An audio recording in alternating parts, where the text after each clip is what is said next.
Test 1, 2, test 1, 2. Check, check, check, check, check, check, check. Ladies and gentlemen, this is The Vocal Minority with Nick and Steve. Nick Reynolds, Steve Harness, and Cousin Brewski. The Vocal Minority with Nick and Steve. Take one. We're taking one, and welcome back for another podcast, The Vocal Minority with Nick and Steve, follow Brewski, and I think today's show will probably be exciting. You have to stick around and find out. I don't know. No, do you have to make that statement? I think it should be. Hopefully. It should be exciting. I mean, that's my thought process, but I can't guarantee that. I can't tell the future, Steven. Well, you never know. I'm back in my studio. Apparently, I have no bats, but I do have a cat trying to break in under the door. Well, you're got back. my squirt bottle sitting right here. Steve Harness is back in his natural environment. I am, and it feels good. I can hear myself talking in my headphones again, so I feel like a real person, real radio guy again. Did that really bother you? A lot, yes. Quite Yeah. No, I get it. Well, good. Glad to have you back in your studio and more comfortable. Are you wearing pants today? Can we see your waist down attire? Why? I just want to check because I know it makes you a little uncomfortable. My shorts, so. Oh, okay. You got your basketball. Yeah. Everybody's gone surfing. I had to stand on my chair to get the view there. Hey, Hope you enjoyed did. that. Normally Brewski, I charge do you have, $10 an hour for that. Do you have pants on? No, I'm like Steve. I'm wearing shorts also. All right. Just long basketball shorts. Yeah. The first Find me on day- OnlyFans. And by OnlyFans, I mean I only have one fan. And he pays to is see it? what my shorts are. Confidentiality, Nick. I'm a gentleman. Today's the first cooler day in Seattle. It rained all night, and this is the first day since, well, mid-spring started that I have put pants on my legs. Yeah, I've been wearing some jeans recently, and it feels really good. It feels good to be back in there. Even put a hoodie on the other night. That was crazy. Ooh, you're getting wild. Yeah, so yeah, no, summer's starting to change. Brewski just survived Hurricane something. What was your hurricane? I believe it was Hurricane Lee. Good old Lee. So. That bitch. I mean, why do they name hurricanes after women? I mean, do we need to explain that? I was thinking Bruce Lee. I don't know. Well, I said that Lee actually can be both male or female. So it was kind of the Androgynous? Perhaps a gender neutral. Exactly. Gender neutral hurricane. Exactly. It's not like Hurricane Harvey or Hurricane Gloria, which we had here once. And every so often they get one of those names thrown in there, you know? Right. Do you guys like boy names for girls? Like, there's something to me that makes that girl more attractive if her name is like Chris or Charlie. Yeah, all that stuff, dude. Mikey. Yes, dude. Bring it. All the boys' Mikey? names. Well, yeah, Mikey Sherrill. She's actually a congressperson from I believe New Jersey or Virginia. I'd have to look that up again. I knew a hot chick named Doug. I don't know. Maybe Really? They might have been lying to me though. I don't know. It was awfully dark in that place. I call Rachel. Well, just as if we're around the house, you know, I usually call her Ray. And I started thinking about it at one point. I was like, oh, Ray. I never thought about it as R-A-Y in the context of a man's name, right? And yeah, I guess maybe that's why I do it. I love women with boys' names. Well, my cat is a girl, and her name's Austin. Well, she's hot, dude. Yeah. She All is right. beautiful. Listen, big week. This big week has dumped upon us more and more news that we should probably tell people. Okay? Yeah, stop yakking. Let's get to some news. All right. Do you have news you need to know? Like need to know news? How about news you need to know? Do you feel like you need to know that? What if we could guarantee only news you need to know? You know, the need to know news. I think we might be on to something you need to know. Perhaps it's news. Let's see if we need to know it. Are you getting paid for news mention in that drop? No, dude. It's just it's confusing, and I wanted to see how. Once I realized it was confusing, I wanted to see how confusing I could make it. Well, we put a lot of debate into what this segment should be called. Should it be called Need to Know News or News You Need to Know? And Nick's like, how about Need to Know News? News You Need to Know. I'm like, isn't that kind of redundant? He's like, no. It's a tagline. It's a tagline. That's right. Thank you, Brewski. And I don't like the setup as far as it's up to the audience. It's not up to you people. We're here to tell you what you need to know. That's the whole point. Okay. You people aren't paying attention. We are. So. Oh, they don't have a choice. No, that's what they're tuning into us for. These people can't figure it out for themselves. So we're telling you this thing right here, this is something you need to know. So know it. Right. You're welcome in advance. So, all right, let's start off with a woman that just keeps coming up on the show, Ms. Boebert from Colorado. Babe ho, Usher come and you got to go home. Lauren Boebert. Work in Congress and she drinks some rum. Usher come and you got to go home. For a congressperson, she is awfully dumb. Yeah. Usher come and you got to Kind go of relative, though. home. Come, Mrs. Boebert, lay off his banana. Usher come and you got to go home. Security camera got you in the panorama. Usher come and you got to go home. It was awesome footage, that's for sure. What am I talking about, Steven? I don't even know where to start with this, but Lauren Boebert, the airhead from Colorado, one of the two dumbest people in Congress, and that's saying a lot, really. Her and Marjorie Taylor Greene are right up there. She got herself thrown out of a Broadway production on the road, a Beetlejuice, and I don't even know where to start with what is the worst thing she did, but it's all proof of the overall point that she is just a terrible, terrible human being. Well, and I mean, a liar as she comes out to try and defend some of these things. Right. That list it's an apology to her that just keeps happening because she lies a whole bunch. He actually told Neo about this story for the first time last night. My firstborn is a they're a theater major and a Broadway lover. And Neo has told me about Beetlejuice many times because I don't know how plugged into the Broadway world you guys are, but there's all of these.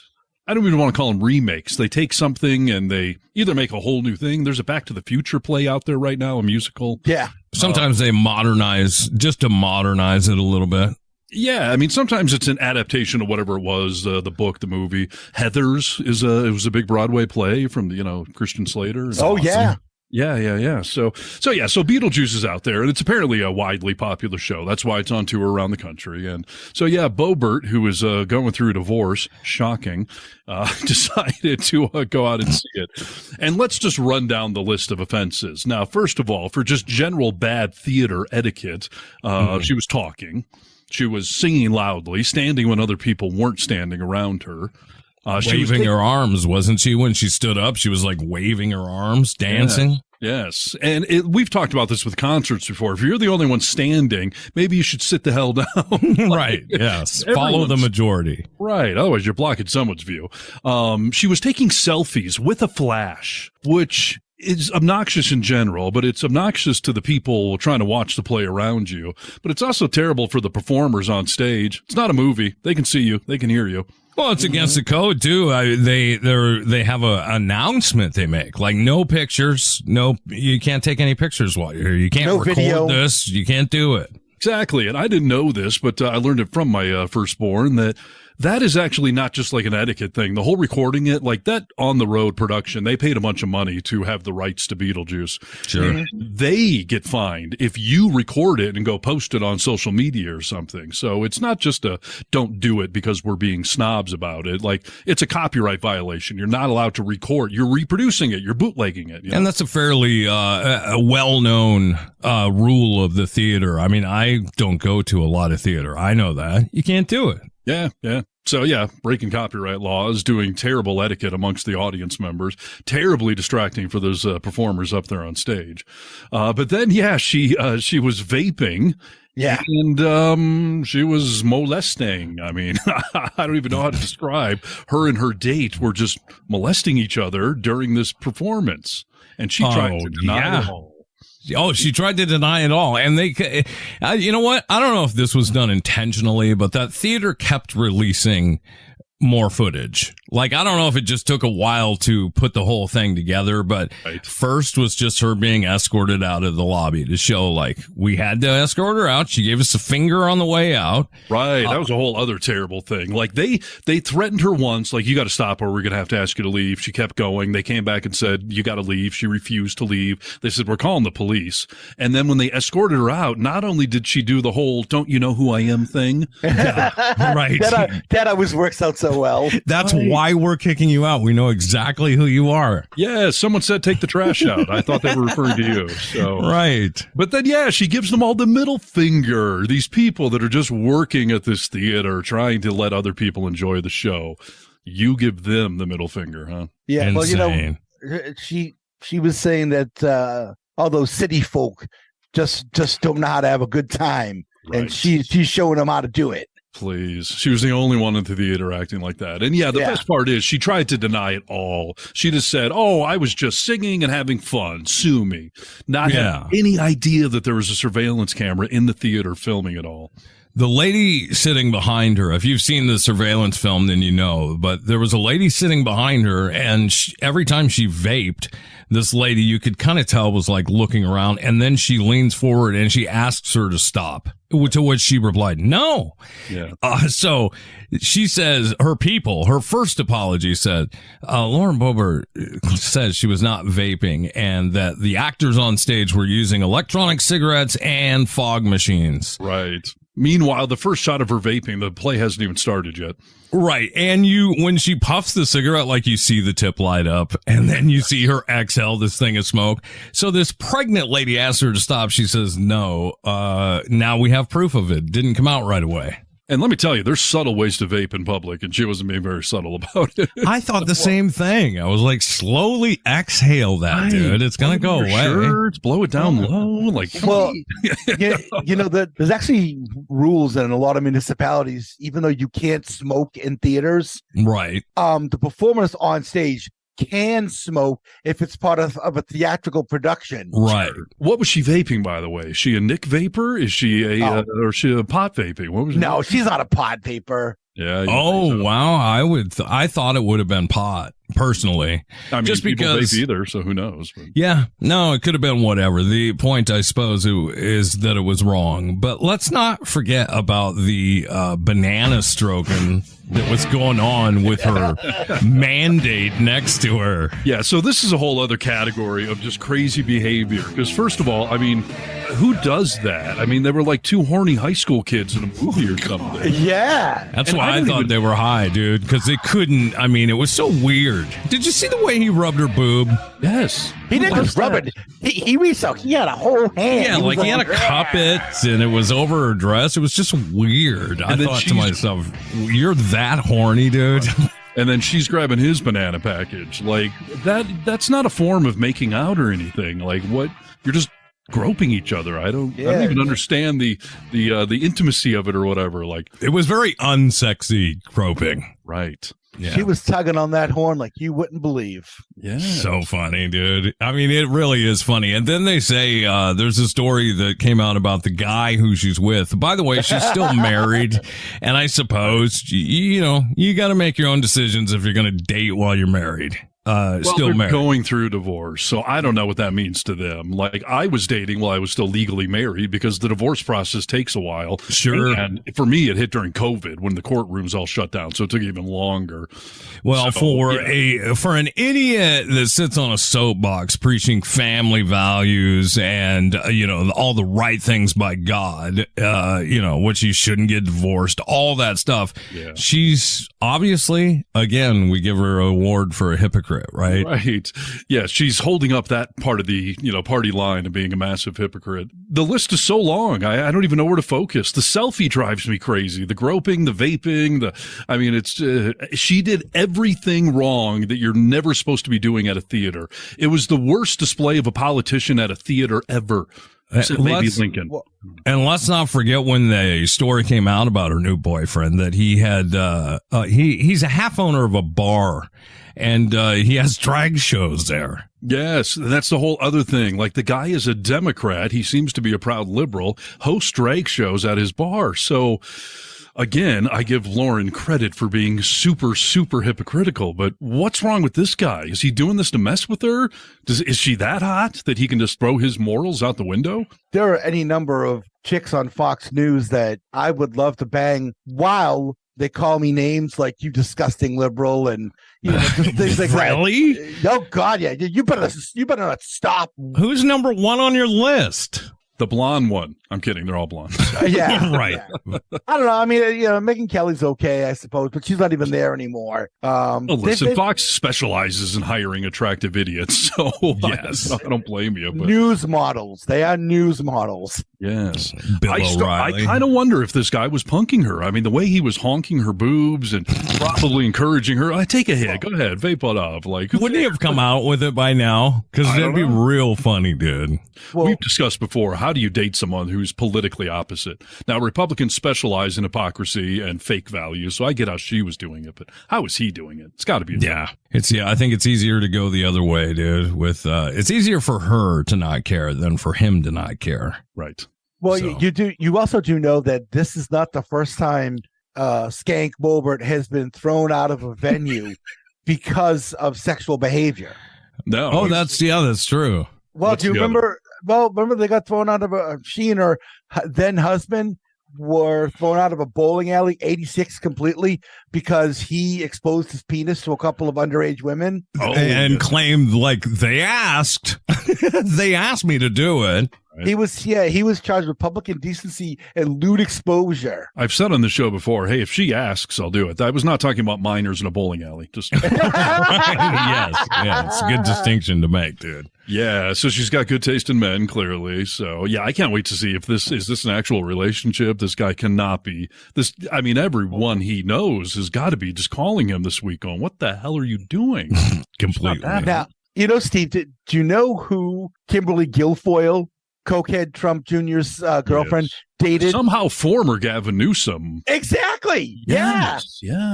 Another one. Yeah. Were they dating or engaged? I don't remember, but I don't know the extent of it, but let's just say, I mean, Gavin was putting the wood to her for a while. Right. You know? It makes me wonder what her real politics are. I think she just might be a political groupie. She blows with the wind and that's more likely, dude. Have you seen those lips on her? You talk about that's an amazing set of DSLs right there. It really is. She's a weird one for me. Like, part of me, sometimes I look at her, I'm like, gosh, she's kind of hot. And other times, she's kind of scary. She looks like a plastic, wax museum sort of mannequin. It's weird. Yeah. This is Need to Know News. News you need to know. Hello, Americans. This is Paul Harvey. Stand by for news. Thanks. Let's talk about some Trump stuff just to get it out of the way, shall we? Sure. Yes. All right. Well, Trump's been doing a lot of interviews lately. Did you happen to see him on Meet the Press? I've seen some highlights. I have this real conundrum, both for me watching and for somebody like Meet the Press hosting him. I feel it gives too much legitimacy. I know the guy's running for president, but should we be putting a soon-to-be convicted felon up on 90-something counts? Should we be giving him airtime? Seems highly irresponsible to me. But I thought she did a pretty good job. I thought, a lot of it was fluff and everything, but she had a couple of things that could change the direction of the future with his lawsuits, everything else. She Marty McFly'd him, huh? She did. Well, I've heard some of it. Do you have some clips we're going to listen to, or what do you got? Yes. Okay. Yeah. Play what you have, and then let me see if these are all the ones I've heard or not. All right. So first, she pretty much got him to admit that it was him that was calling the shots.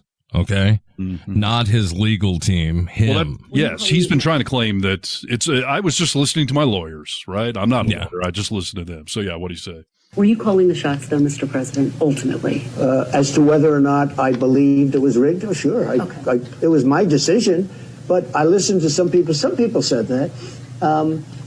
like guys like Bill Barr. He was a stiff, but he wasn't there at the time. But he didn't do his job because he was afraid. You know what he was afraid of? He was afraid of being impeached. He was petrified to be impeached. And how do you not get impeached? Don't do anything. We've heard so much, Mr. President, about that day, the actual day of January 6th, from other people. Yeah. But quite frankly, we haven't heard from you about your own perceptions of how that day unfolded. We've heard you talk about the rally. And I'm curious about what happened when you got back to the White House. I know you spent most of the day in the dining room. What were you doing in there? How were you watching it unfold? So let me just tell you about January 6th. First of all, I had very little to do with January 6th. I was asked to speak. And I was the President of the United States. I'm allowed to do that. But I was asked to speak. Other groups, I think it was women's groups, a lot of people were involved in that. So he admitted at the very least to partly being involved in that. And then he said it was all him, it was not his lawyers. I relied on myself, dude. Right. So, yeah, the lawyer part is interesting because, yeah, he basically said that no, I listened to myself, that, people had theories, but no, I'm the one that made the decision. That's going to come back to haunt him in a future trial. Yeah. I love his assertion that I wasn't really involved that day. I was just, I was around. And Jack Smith said, thank you for giving the info that I've been telling everybody. This is it. Thank you for proving it. It's going to make it a lot easier for me. Right. I'm just disgusted even listening to him try to talk. I just hate giving him the space. And now we're doing it. I feel dirty. I need to shower. All right. So there's more, but let me ask you if you could, I've got two more clips, but why don't you just pick one? Would you rather hear Trump admit to not winning the election, or would you like to hear how he feels about going to jail? I want to hear them both now. All right. This is a question that she kind of trips him up and he doesn't realize it. And it helps to watch this. But there's a moment when he stops talking for a second and pauses awkwardly. And it's because he realizes what he's been saying. Oh, she's tripping me up here. This is why he will never testify, because he will just hang himself. And he's threatened that he will. I pray that he does. Oh me too. Yeah. Dude, that'll make it so much nicer. Easier. I didn't need 10 points. I needed 1/10 of a point. If you take a look at the Twitter files with the FBI and Twitter dealing, that had a huge impact on the election. Just those things. But in addition to that, you have ballot stuffing, you have a lot of... When you say you needed 1/10 of a point, you needed 1/10 of a point I needed a very small... To win? I think somebody said 22,000 votes. To win? Yeah. If you divide it among the states, it was 22,000 votes, something to that effect. Yeah. To win the election? Yeah, if I would have had another 22,000 votes over the whole... But look, they rigged the election. If you look at Pennsylvania... But Mr. President, you're saying you needed more votes to win the election. Are you acknowledging you didn't win? If you look at all of the statistics, all of the votes, they say 22,000 votes, over millions and millions of votes, 22,000 votes. I just want to be clear, though. Are you saying you needed those votes in order to win? Are you acknowledging you didn't win? I'm not acknowledging. No, I say I won the election. Okay. Even though, again, your lawyers told you you did not. No. Did you? Just let me understand. Some people told me that, but many people told me the opposite. He's such an idiot, dude. I mean, did you hear him about halfway into that realize crap? No, that's a good job, Kirsten Welker, right there. Because, you're saying you need more to win. So the opposite of that would be that you had to have lost if you needed more to win. And by the way, where's he pulling that statistic from? 22,000 votes across the whole country? Out of his ass. That's where he's doing it. Right. And by the way, I don't care if it's 22 votes you needed. It's math. You lost. Right. If you needed 2 votes, that's it. You lost. You just said it. Try telling the electric company, I just needed another $50. That's all I needed. But you need it. But he does sound like that petulant child. I only lost by 2. I almost won. Right. If you look nationwide, it's 0.01%. It doesn't matter. It's votes. And he lost the popular vote by a landslide, by the way. So yes, of course. This just irritates the crap out of me. The level of denial and narcissism, and the fact that some of his people totally believe him. Or just, I think they cannot admit it, dude. At this point, it's die on the hill. I can't admit I was that much of an idiot. Just like him right there. He could admit it. I mean, it's... Well, in case you guys are curious, he lost the popular vote by 7,059,547. Right, but if you put all the people on the planet over the last 500 years, that's only 0.07%. -3. So, I saw an excellent video of this lady saying this Lauren Boebert scandal was a great thing for me to explain to you why so many of us stuck on the Republican side for so long. She plays a Fox News clip of what happened with Lauren Boebert, and it is so completely different. Didn't mention any of the groping, vaping. It just mentioned her getting a little silly in the theater. Okay. And she was like, this is the only stuff we were watching because Donald Trump told us all other media was fake. So that we were in this bubble for so long, and it took her bumping into some stuff on social media where she was like, oh, they didn't show that part of the story. Right. Yeah. I've heard a few people say things like that about a variety of stories. I didn't see that on Fox News. It's not true. And then someone shows them the clip and they're like, that must be AI. That must be fake. Like, right. It's a deep fake. And my brother, could be one of those guys that was just kind of stuck in that. And I've told him constantly, like, either slip out of that for a little while and watch nothing, or just start mixing your news up a little bit, and I guarantee you'll have some sort of change in the way you feel about things. Yeah. And he has, dude. I mean, he has, not to a degree I'd like, but he's made some changes. It maybe just takes some time. I give him credit for trying. Most won't. They don't want to know the truth. Yeah. Oh, completely. Ignorance is bliss. So she goes on to ask Donald Trump just this last question. It's not as long, but Trump talks about whether or not he's afraid to go to jail. Good. It's just pretty classic. I just want to hear from you on this. I want to know what's in your head. When you go to bed at night, do you worry about going to jail? No, I don't really. I don't even think about it. I'm built a little differently, I guess, because I have had people come up to me and say, how do you do it, sir? How do you do it? I don't even think about it. These are corrupt people that I'm dealing with. They're destroying our country. I don't even think about it. It's always just back to that. Wow. Chris Christie had a great little anecdote about that. He helped Trump through the first impeachment trial. And he said, having been behind the scenes with this guy going through legal troubles, he is sitting up at night trying to remember everything he ever said to all of these people that are going to testify. He's just wondering, what did I trip myself up? What did I do? Oh, I bet he's so neurotic about it all. There's so much to remember. That's why they tell people don't lie, because one becomes the next, and you can't keep track of them, dude. Exactly. I have known people like that. It's pretty hard to keep track of all those lies, huh? Because you just lied on top of your lie. Yeah, 100%. You didn't cover one of my more favorite things, though, that Trump said in this interview. Give it to us, dude. It's a pretty common Republican conservative talking point on the topic of abortion to say that you can kill a baby up till 9 months. Like up until the moment of birth, you can kill the baby, which is, of course, absurd. There is like 0.01% where somewhere in that last 8 months where it's a medical necessity and the kid's usually already dead. And it's obviously no one's getting an abortion of a 9-month-old baby. I mean, that's preposterous. Obviously. But Trump took it even further. He says you can kill the baby after birth. You have some states that are allowed to kill the children after birth. You can't allow that. You can't allow them to kill the kid after birth. I think it's projecting multiple times in the interview. Even after birth, you're allowed to terminate the baby. Look, the Democrats are able to kill the baby after birth. These are separate quotes I'm reading. Dude, how far will this go? You can kill them when they're 40. Well, it doesn't really matter. My mom thought for years when he was president, or I suppose she didn't think so, but she had a neighbor who told her, like, people are just allowed to break into your house now, and the cops can't do anything about it. I was like, what are you talking about?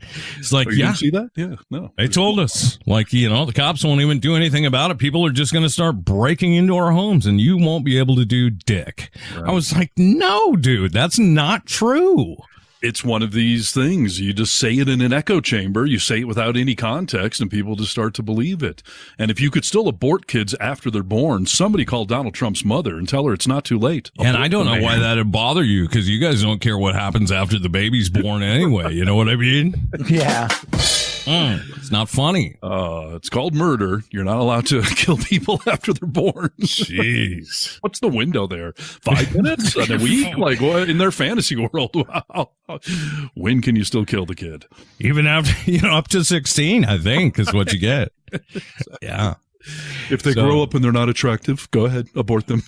Abort them. I've done it with several. I tried to do it with Barron. It didn't work. He and Barron are having a really tough time. Not living together? No. What? So I guess Donald has a problem because Barron is taller than he is. Oh, yeah. And he has the thing where he has to be the tallest person in the room. Dude, if I was Barron, I would hate my dad, dude. I would hate him. I could never have that relationship. Yeah. But for some reason, all his kids, I don't know if they're just wanting the inheritance or what, but none of them speak out. And by the way, who's seen Melania Trump in the last 2 years? No. I think she's buried in a closet at Mar-a-Lago there with all the classified documents. So I guess the point to all of this is, yes, he's still an idiot. And yes, you need to, what is it? Vote blue no matter who. This is the only news you need to know. After all, this is Need to Know News. News you need to know. So far, the show's making me vomit between Boebert and Trump. Yes. Swear to God. Well, it's like somebody says, you want the bad news first or the good news? We gave you the bad news. Yeah. Not like I'm going to probably uplift our spirits here. You're looking at me here to uplift the spirits. I don't know how that's going to go, but do your best to read the bad news in a happy voice, please. Okay, look. Okay, here we go. Ready? Please. Hey, everybody. Super gonorrhea cases are rising and could be fatal. Super gonorrhea. Isn't he one of the Avengers? Super gonorrhea. That's what I hear. I hear that's the next film on the horizon in the Marvel universe. Right. Tremendous play by Brewski. What is super gonorrhea? Super. So super gonorrhea, and this comes to us from the Daily Star in the UK, and the NHS there, the National Health Service, advises the Brits to go get a checkup if they're concerned about having some odd feelings about their nether regions. If it's super burning, you should definitely know. Might be super gonorrhea. So it's a thing called Neisseria gonorrhea, which is also known as super gonorrhea, a priority microorganism, and they're monitoring it for antimicrobial resistance. Nice. So maybe even fatal. What am I supposed to do with super gonorrhea? Kryptonite kill it? I mean, what You're supposed to not get it, dude. Do your best to not get it. Don't date any Brits. I guess that's what I'm learning from this. Well, actually, now here's the thing, though. Yeah. They found cases in Australia, Austria, Canada, Denmark, France, and Ireland. Now, it's only a matter of time before it comes to the United States, Oh, yeah, this is COVID. I think the U.S. already has it. I think we're too arrogant to admit it. Right. They're in all of those places, and specifically my zip code for some reason. I don't know. Yeah, I've been working overtime lately. Super gonorrhea. I think you should always read your bad news in a good news delivery. From now on. That. Yeah, it was good. Need to know news. I said, oh, Lord Jesus, it's a fire. News you need to know. I got bronchitis. Ain't nobody got time for that. Nope. All right. I don't know what the hell to do with any of these news stories. They're all depressing to some extent. Some are political, some not. Well, sometimes that way, dude. Yeah, it is. This is more of a practical one, and I don't want to sound anti-vax by any freaking stretch of the imagination, but please don't. We'll dovetail this with Brewski's story. I don't know if you guys heard, but there is a new COVID booster shot that's been approved. It's available to all of us, and it doesn't matter how many you've had before. It doesn't matter if you did Moderna or Pfizer. It doesn't. None of it matters. It's new and improved. So. And by the way, where are you guys at? I got the original shot and I got a booster. Now I haven't done anything in 2 years now. I mean, I don't even know what it is. Well, you're behind, dude. I mean, did you up on them? Yeah. Well, I'm missing one. I missed one booster, but got the rest. Yeah. And this particular shot, I will have to wait about a month for because it may interact with some of my other meds. So in a month, I'll take it for sure. Don't want to mess with your meth and rebasing other things or what? Exactly. So I'm not going to do that. So will you take it? It hit the streets of New York City this morning and is spreading nationwide soon, coming to a pharmacy near you soon. Well, one of America's leading public health experts is saying that some Americans should not get this year's COVID-19 vaccine, and he himself will skip it. Now, there's some science behind this. It's not just him, going off the deep end or something. Is it Dr. Drew, or do we respect this person? Paul Offit, MD, a member of the FDA's administration's legal panel of experts on vaccines. So, yes, he's a real Okay.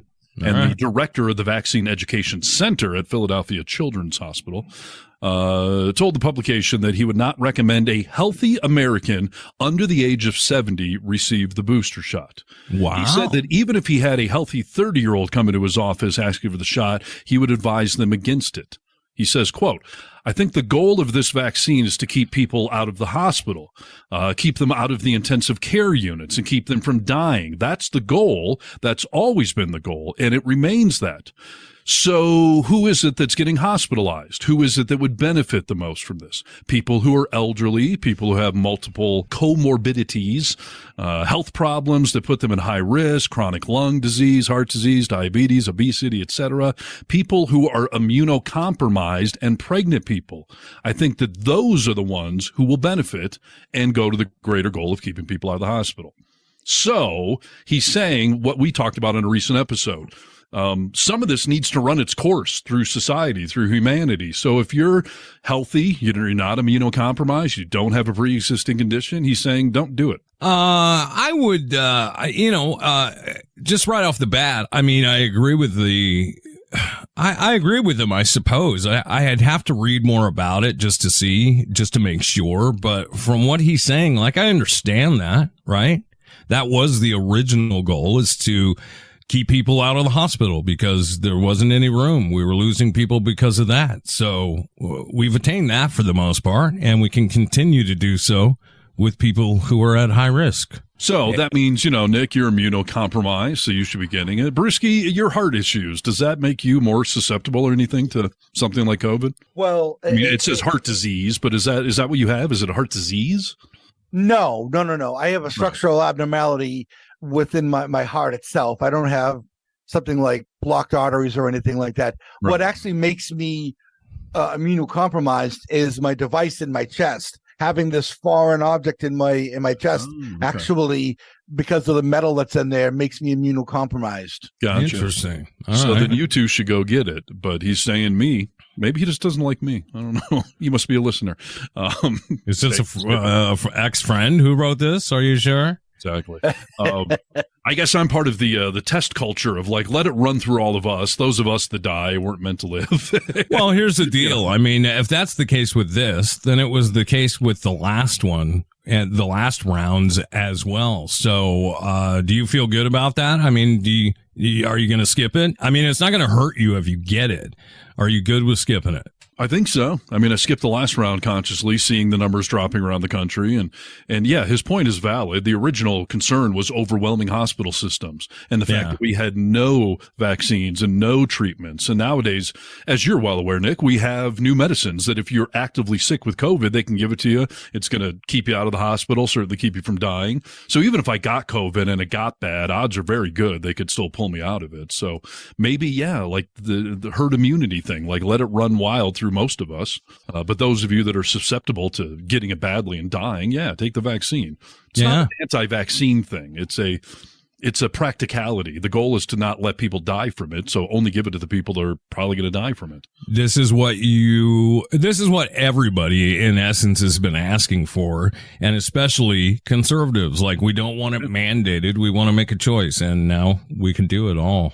Right. Now, if you're immunocompromised and you're still not willing to get it, then that's probably ignorance on your part, and you're part of the original problem. But I guess you'll work that problem out yourself now, won't you? Yeah, exactly. Steve Harness. That's right, dude. You're just laying down facts.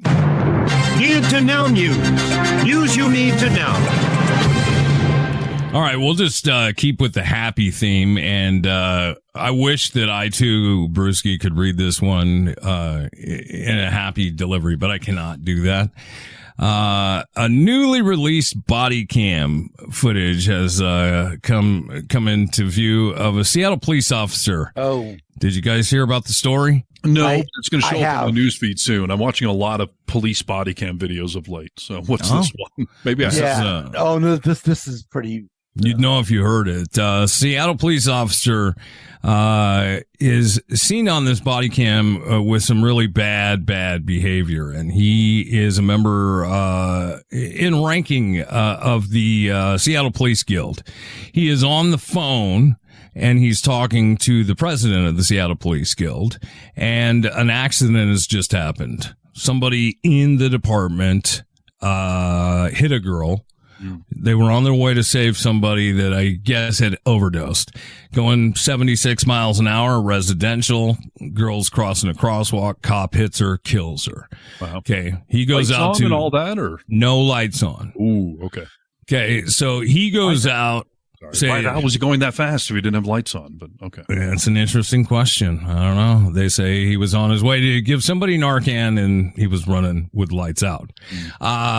So this girl is crossing the crosswalk, and then moments later, this man that I'm telling you about comes and accidentally turns his body cam on as he's having a conversation with the president of Seattle Police Guild. His body camera ran for the whole conversation. I'm just going to give you the highlights. Okay. But she is dead. Yeah, just write a check. Yeah, $11,000. She was 26 anyway. She had limited value. Oh my God. And there you go. You really don't know how to respond, do you? Wow. First of all, I thought that was Pee Wee Herman, the way he was laughing. I thought you added that effect. No. Seriously. Wow. Boy, yeah. What do you do with that? Yeah, not a lot you can do with it. First of all, she wasn't 25. She was 23 years old. Kandula, who was actually 23 and graduate student from India, was struck on January 23rd. I guess I lied. He was going 75 miles an hour in a 25 mile an hour zone to respond to an overdose call and hit her in the crosswalk. Wow. Well, I mean, obviously this guy needs to go to jail for a long time. I mean, if you're driving that fast, you have to have your sirens on, because then if you do run someone over, you've got that built-in defense of, like, I'm on the way to emergency, the sirens are on, get the hell out of my way. But wow, I mean, where does that level of callousness come from, that he's laughing at it? And he wasn't charged. Wasn't charged when it happened. I mean, that'll probably be changing soon. Yeah. Only because of this footage, though. I mean, that shows you how important body cams are, and the fact that cops shouldn't be allowed to turn them on and off. Yeah, they really shouldn't. That should be up to someone back at the station. If there's audio, hey, we'll get rid of this and just kind of back it up. But you shouldn't be able to turn it off. We should be able to have access to everything that happens as you're serving the public. Of course. Well, and how many radio stations have we all worked at that record 24/7 the audio? Because you can't just let someone go on air for an hour and say whatever they want. Right. It's possible that you could have somebody back at the station turn it off if you go to, like, say, use the bathroom or eat or something like that. But they're allowed to redact those things before they release them publicly. Okay. If a minor's on theirs, I mean, they're allowed to do stuff like that. Okay. But yeah, giving cops the option. And some of these body cam videos I have been watching, in all seriousness, some of them are cops that forgot the camera was rolling, and they're sitting there talking to each other about the case, and they say incriminating things or callous things. And sometimes someone will realize that it's on, and you'll see them turn them all off. Yes. In unison. Or cover it up. There's one where they start whispering, like, your camera's on. Your camera. Yes. Like, wow. I mean, seriously, though, the level of callousness there. Oh, she's dead. She's dead. Just write a check. Oh, she's dead. $11,000. She's only 26. Wow. It's an interesting thing to think about with Rachel being an attorney, that there's times, she'll be in a case and she'll tell me, like, this is how we, in essence, come up with a value of human life. Like, there is a way to look at it all, but it is sure not meant to be joked around about like that. Like, it's terrible that anyone has to do that, to put a monetary value on life. Yeah. Sure. So to joke around about it like that, and also judges often say, your level of remorse will tell me how many years I should be sentencing you to. Right. And those that show no remorse usually get more. And some people in court, openly mock, the person they killed or whatever. And the judge will, of course, throw the full sentence at them. So give him the book, dude. Yeah. So this guy, boy, I mean, oof. It'd be one thing if he was, upset, crying, or, expressing remorse, but to go the opposite? Yeah. And not have his lights on? I mean, he's just screwed himself every way you could, and he deserves it, clearly. Well, and I mean, a member of the police guild like that, a high-ranking, I think he's vice president. I would love to hear the other side of that phone call. What was that guy saying when this? No kidding, dude. I mean, he had to be speaking just as bad, if not worse. Right. Wow. Yeah. Yeah. There's lots of good cops out there, but there's lots of bad ones. And you're not a good cop if you're not calling out the bad cops, by the way. So. Yeah, no, that's for sure. I can't even imagine. I mean, the way that hit all of us emotionally, hits everybody emotionally. I cannot imagine the family asking for that audio and getting it. And I was just going to say, I would go freaking kill that guy if that was my daughter. He was talking. I mean, yeah, can't even imagine. All right, well, that's just a little bit more good news for you, dude. Uplifting episode so far. We interrupt this broadcast to bring you We interrupt our program to bring you a special... Here is a news bulletin. We interrupt this program to bring you... the humanity and all the things. A date which will live in infamy. The only thing we have to fear is fear itself. Need to know news. News you need to know. All right. I think this is good news. We have one less country singer nowadays to worry about, right? That's good. Well, I don't know. Classic country or new country? Are we celebrating death here or just death of a career? No, you'll appreciate this artist's reason. I've never heard of her. Maureen Morris. Apparently she's... Marin Morris. Marin Morris? Yeah. How do you know that's name? Because she's a big time liberal and is a country artist that, cares about LGBTQ people. I mean, just everyone, I suppose. She's a liberal. Well, there you go. She's giving up on country music because of how toxic the Trump-related culture has become, how homophobic, how transgender phobic. She says it just revealed who people really were and that they were proud to be misogynistic and racist and homophobic and transphobic. The Grammy-winning singer-songwriter told the LA Times in an interview published this week that all these things were being celebrated, and it was weirdly dovetailing with this hyper-masculine branch of country music. I call it butt rock. Bro country.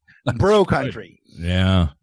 She's talking, and she gets into the whole Jason Aldean thing, trying in a small town, and blames Trump for essentially ruining her country music fans. So she is denouncing country music. She's leaving. She says, I can't put up with this toxic culture that has become of country music, of try that in a small town garbage. Here is a metaphorical knee being taken. I mean, isn't this pretty much just like when we lost Colin Kaepernick? He was willing to go out. I mean, he made the choice to kneel, obviously, but he knew he could lose his whole career and more. And sounds like that's what she's doing. That's what we are talking about when we say, oh, just be on the right side of history. Well, but here's my thing, though, is that, and I'm not making excuses for Trump, but let's not go and think that country music was some sort of bastion of moderate or liberal ideals before Trump came along. You know what I mean? I mean, a lot of this stuff was always there. And if you were in amongst those group of people, it was on parade all the time. These days,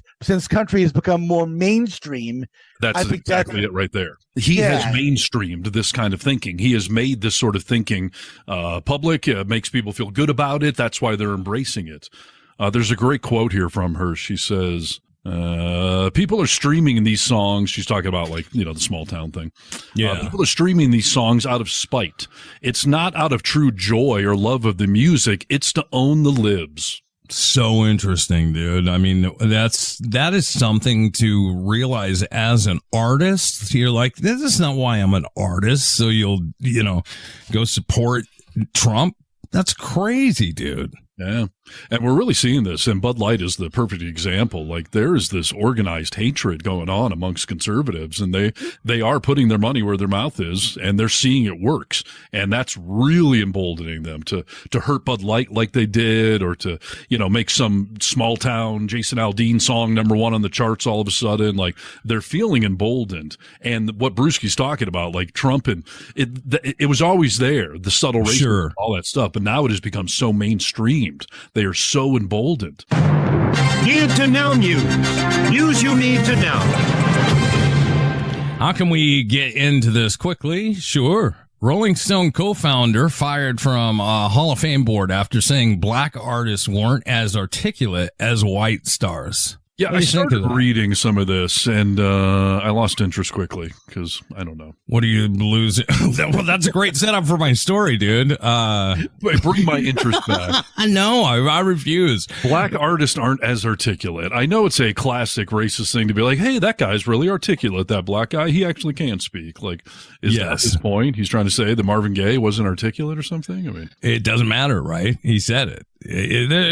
Context does not matter. Why are we talking about it, I guess, is the question, right? I was going to say, I don't know why I care what the publisher of Rolling Stone says. He's not a politician. He's not running anything but a dying magazine. No, but it's he's trying to keep the magazine that you enjoy reading, and he's thinks some of this racism doesn't want it to rub into the magazine, dude. Well, but he's also the founder of the Rock and Roll Hall of Fame, so that's where this has gotten to be a problem.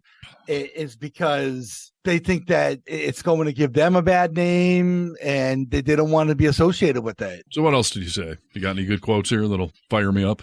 No, I don't. That was the quote. That black artists aren't as articulate as white artists. Yeah, that's it. It's the quote. Well, how much of the story did you read, dude?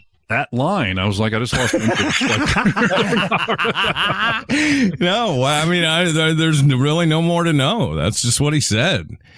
He didn't. Okay. I mean, you want to hear more of what he said about it, I suppose. I want to know what's worthy of getting him fired and everyone having an uproar. If it's why does he talk? Why did he say that, dude? He speaks highly of the likes of John Lennon, Mick Jagger, Pete Townsend, Bruce Springsteen, Bono, but he says that black artists like Curtis Mayfield and Marvin Gaye just didn't articulate at that level. As he continued to talk, he was like, yeah, they're just not as articulate. And did he try and save it in that way? They don't articulate at that level. What does that mean to you? Doesn't it mean the same thing? What's going on? What's going on, Martin? Maybe that isn't very articulate, actually. Calling for his mother. What's going on? Well, there's a lot going on. Why don't you explain a little more? I feel like Marvin Gaye right now. You want more of this story, and I mean, it's not that interesting of a story. I thought the most interesting part is that they fired him. They should have gotten rid of him. I agree. I put the Nick Reynolds stamp of approval on this. Well, the last time I read Rolling Stone, Jennifer Aniston's naked butt was on the cover of it. So that's the last time you've read anything from Rolling Stone? Yeah. It is? Yeah, probably. I honestly used to have a subscription back in those days, but I remember, dude. I thought you would still read that magazine. No, I don't really care about musical opinions anymore. I've way evolved beyond that. I've got my own, so I don't need to hear Rolling Stone's review of whatever's going on out there, But I'm not trying to defend the guy, but really, is that that's the most racist thing he said, was that Marvin Gaye's not very articulate? I mean, that's kind of dumb. He was a poet and obviously was a good lyricist, but is he talking personally backstage? I mean, what? No, dude, he just didn't say it about Marvin Gaye. He said it the likes. He gave examples of black artists and white artists. People like Marvin Gaye are not articulate, he's saying. Okay. Yeah. I mean, that's not cool, man, but is that like overtly racist? Well, I don't know. You're a business owner, dude. If more racist things happened at your business that you haven't let go? Well, you're the human resources director. Why don't you answer? Yeah, exactly, Nick. Yeah, there was a little incident actually with the only black guy that ever worked at these stations. Yeah, and where did that go? I mean, if the people of Lake Tahoe would have known about that, would they have called for his firing? Well, I handed it off to the HR director, and I don't know what from there. So, no, listen, we had a black guy, phenomenal dude, working at the station, and it was it's radio. It's a bunch of white guys also working there, and we were all out playing golf together. Brewski, you be the gauge here, and Kevin was the black guy, Tony's the white guy, and Tony and Kevin were in a golf cart together, and Tony was driving.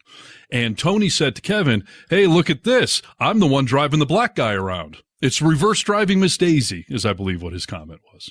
How do you react if you're there, Brewski? I mean, do you say something or do you giggle along because it's uncomfortable? What do you do? I would cringe. Probably that'd be my first one. Yeah. Like, is this really necessary? But I guess it all depends on how comfortable are you with that other person? Not on my part, but the two guys in question we're talking about here. Because sometimes you can. They weren't friends like that. Oh, okay. I think Tony thought they were friends like that, but Kevin clearly did not. Kevin didn't quite see it that way. No. But again, like, it's a poor taste joke, and I get that it hurt Kevin's feelings, and I felt badly about that, and I had to go reprimand Tony and tell him not to do that kind of crap again.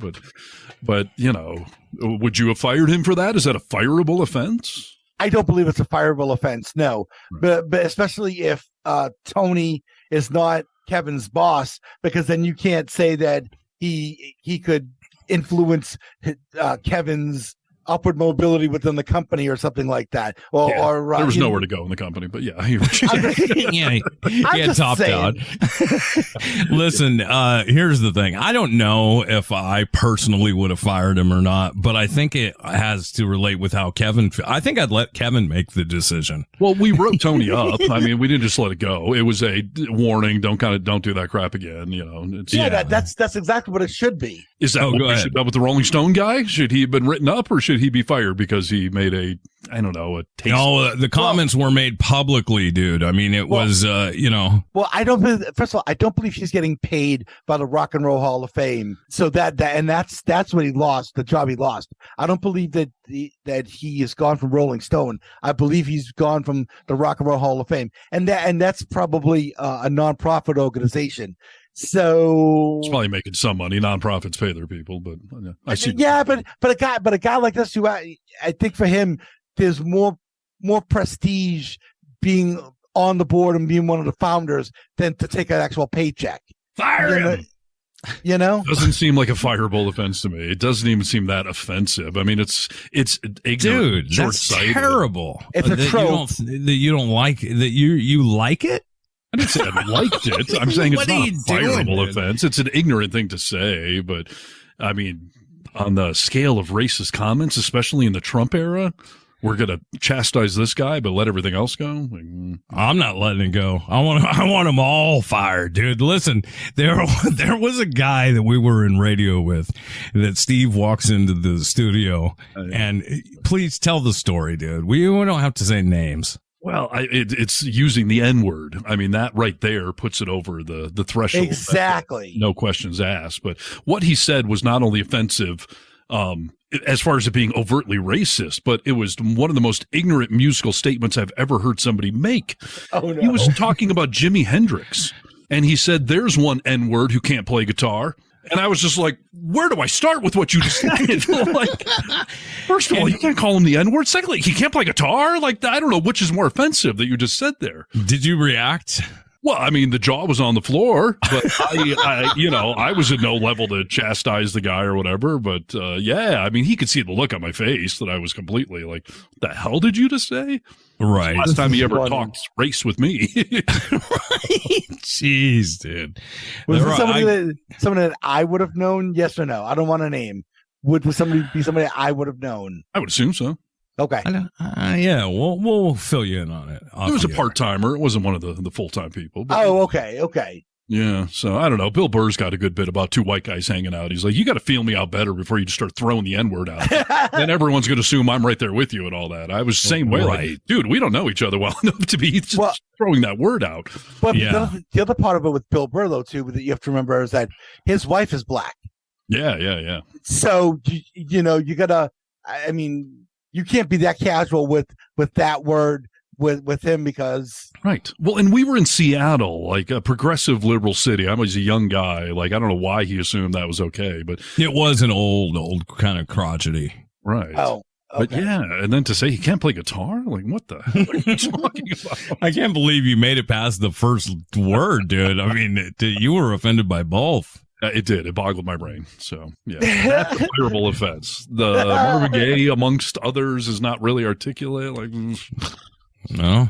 Vague, dumb statement. This is what I think. This is what I want everyone to feel like, that he should be fired. All right, Nick, you're brilliant. I'm wrong. All right, someone mark it down. I was wrong. All right.